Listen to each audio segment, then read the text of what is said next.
Hello everyone. In this video, I will be showing you how to send collaboration requests on Shopify. This is a very easy tutorial. First, you just have to go to any web browser and then type Shopify partners, and you have to join this program in order for you to continue this tutorial. So once you're here, what you want to do is just simply look for the option that says store. Okay, you have to tap store here.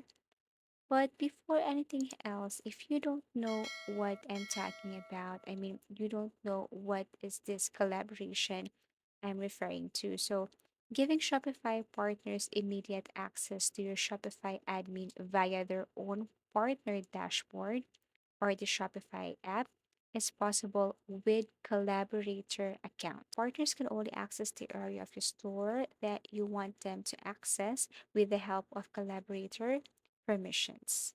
And if you want to know the difference between collaborator and a staff, you can also search for the information so that you will have enough knowledge in becoming Shopify partner. So, like what I've mentioned earlier, you just have to go to the option that says store, tap this one here. And in order for you to send collaboration requests on Shopify, you have to tap this request access to store, and it will take you directly to this landing page here. And what you want to do next is, of course, you have to paste the URL of the specific store.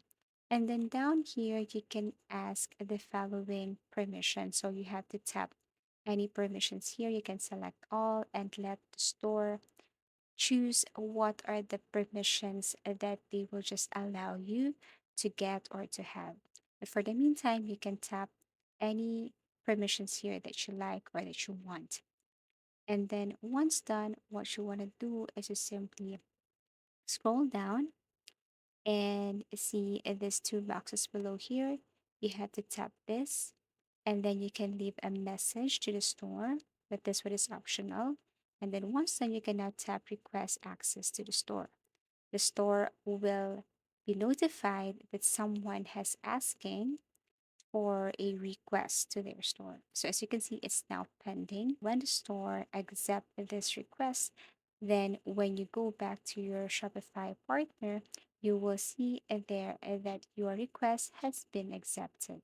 Thank you so much for watching and see you again in our next video tutorials.